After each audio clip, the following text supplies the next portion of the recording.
Tensei Shitara Slime Dattaken. Chapter 11. Evolving Monsters. The wolves are showing no intention to move. This could be bad. Are they planning on rushing me with a death rather than servitude? Like how? Then it'd become total war. They have no chance of victory, but we also wouldn't come out unscathed. Having come this far without injury, we definitely win, but I'd rather avoid further combat. Compared to earlier noise, an eerie silence fills the battlefield. The Fang wolves have all focused their sight on me. Slowly, I began to move. I don't know how they'll react to what I'm about to do, but this is at least necessary for them to recognize the death of their leader. I approached the leader's corpse. No one moved to stop me. Nearby wolves took a step back, and then I devoured the wolf leader using predation. That much is the right of the victor. Analysis has been completed.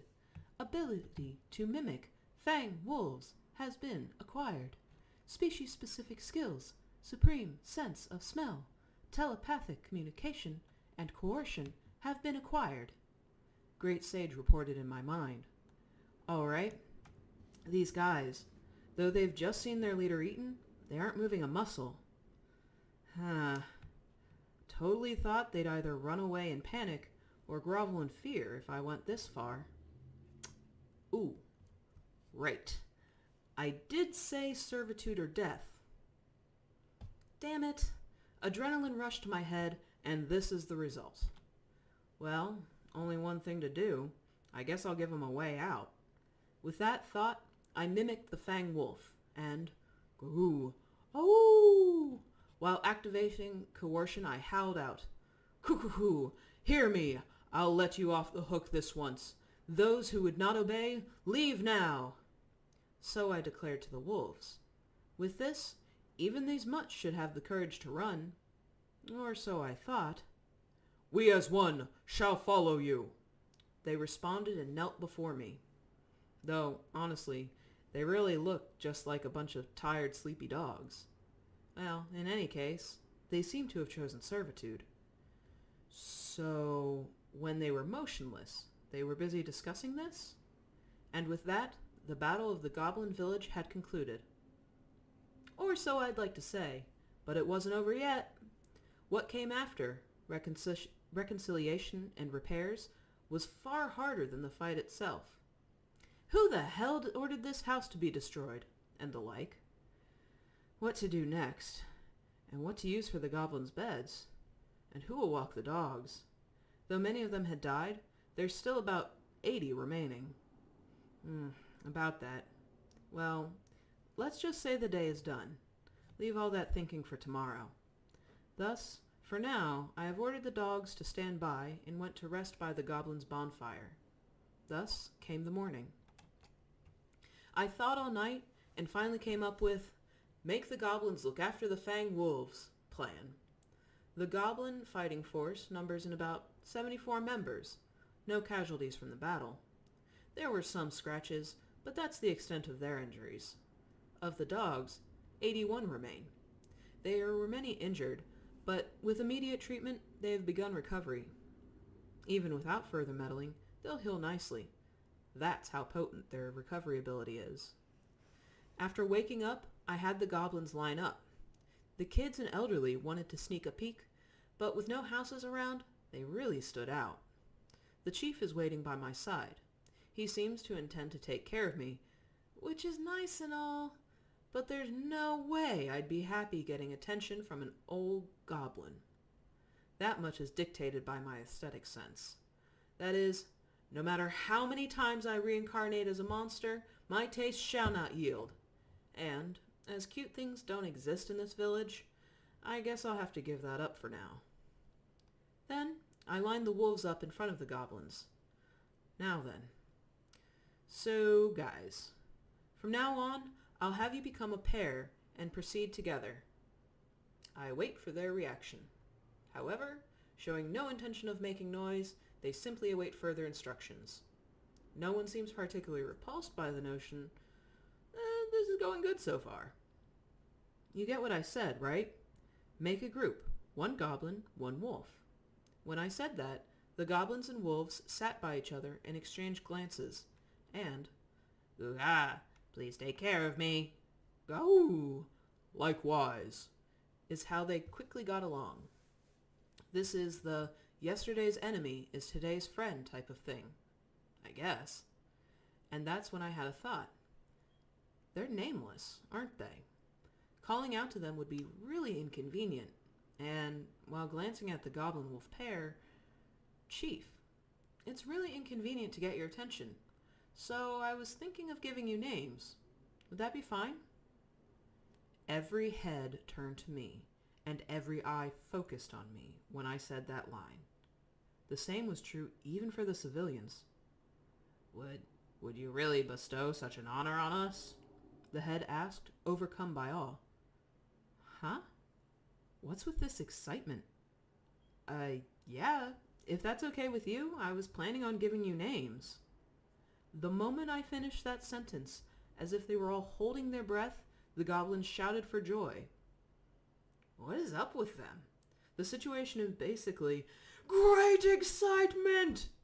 If they wanted names this much, they should have just come up with ones. That's how carefree I was then. Let's start with the chief. First, I asked for his son's name. It was Rieger. And so I named the chief Rieger-Do. Rieger-Do. Not that the name had any specific meaning, I just thought it sounded good. Were his son around, I'd call him Rieger, and the chief would reply, "Do." When I said that as a joke, he suddenly got very serious. Moreover, "To have been honored with the name of my son, please permit these tears of gratitude." How much he exaggerates. To give him a name on a whim kinda makes me feel guilty, but oh well. And the feeling went away. Continuing, the goblin leader will succeed his brother's name. I could add the second to it, but that sounds like a pain, so he's now Rieger. And when he is called such, he falls prostrate as if praying to me. Really, these guys take things too seriously. Like father, like son, I guess. And while I'm at it, might as well go through the parent-child groups first. Then I named the single goblins and the orphans. I wonder if these guys will continue reusing the names in the future. With the name of a grandchild, the chief will probably be called Rieger-Dodo. And with a great-grandchild, the infant will be called Rieger, and the chief will be called Rieger-Dodo-Do. Seriously? Is that what would be appropriate to say, then, well, oh well. And like that, I gave them names. Then they say to me, "Rimuru-sama, we have no words to express our gratitude, but are you sure that this is all right?" The chief, Rieger-Do, asked with a slightly flustered voice. "What is?" "Oh, well, we do know that Rimuru-sama possesses great magical energy, but even so, to give out so many names at once." What's he talking about? I'm just giving them a name. Oh, well, no problem, I guess. And so I continued giving out names. It seems like Rieger-Do wanted to say something, but I didn't pay attention. Having finished naming the goblins, I proceeded to the wolves. Their next leader is the previous one's son. He looks like his father with a sturdy build and carries the same air around him. Looking at those blood-red eyes, I think of a name. That's right. Let's go with the kanji for Tempest Fang, Ranga. I know. My names suck. I just took my family name and mixed it with their species. Well, it's good to give appropriate names. Those words I will not heed. At the moment, I felt the magical energy being sucked from my body, and I was attacked by extreme lethargy. What the? I've never felt this tired since being reborn. Explanation. You have used magical energy beyond your capabilities, switching over to lowered activity state. Complete restoration predicted in 3 days. I am conscious, since I don't need to sleep. I can also hear the great sage's explanation, after which I finally comprehend the situation. I used too much magical energy, so I ran out of MP, huh? However, what caused that to happen? Had all the skills I used till now come back to bite me at once? Oh, but it doesn't feel like that's the case. I can't move my body. So lowered activity state is like hibernation, without sleep. While panicking, Rigurdo is nursing my body. In any case, there's not much they can do, so they just sat me by the bonfire, conscious yet inactive. So I was thinking about that phenomenon. My magical energy decreased when I was giving out names. Giving names uses up my magical energy, huh? Come to think of it, a lot of magical energy was used when giving the Fang Wolves leader a name. So giving monsters requires magical energy. That conclusion took me 2 days to work out. This would be the cause of Rigurdo's worries, wouldn't it? Wait a second. Is this common sense in this world? Speak up! How would I know if you don't tell me? If I could complain, I'd be screaming my lungs out. Well, if I could move my body, I'd complain. Screaming my lungs out? Who said such a thing? But anyway, when I stopped moving, the goblins, of course, got worried. And a fight started out who'd be taking care of me first. What the hell are they doing? Stop joking around. I can do without a goblin harem. I was basically treated like a divine ornament that blessed those that stroked it. And so, 3 days passed. Complete recovery! After having run out of magical energy, the aggregate amount of magical energy and magical power seems to have increased. Magic power allows us to operate, whereas magical energy is what we utilize. Somehow, I seem to have understood it. I think. So to summarize, what doesn't kill you makes you stronger type of thing. Should I experiment? Is what I thought, but I decided against it. I don't see a particular reason to do it, and dying during the experiment would be sad. For you see, I have already crossed that line. If you let your guard down, you will die. So I learned. Now then, having noticed that I have awoken, the goblins immediately gathered. The Fang Wolves, too, entered the village. That being good and all, but what is up with this? You guys, you're huge! Yeah, the goblins are normally about 150 centimeters tall. However, they're at least 180 now. That's from 5 feet to 6. And the guy in front of me is over 2 meters tall. That's like 6.5 feet. The Fang Wolves as well. Their olive brown fur has turned jet black, giving off a charming shine. Furthermore, they're now 3 meters in length. Last I saw them, they were at most 2. And silently walking over there, giving out a strange aura, was a 5-meter long wolf. Damn, that's scary. And, my master, your recovery fills me with endless joy, he said. That can't be. Runga, right? What the hell happened here these days? While I was at a loss, the monsters filled the forest with a roar of delight. And that is the end of the chapter.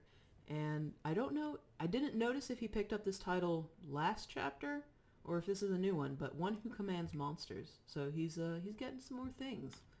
But I'm not gonna read out the skills because that's a whole lot of stuff that I don't want to do. Sorry about the delay, by the way.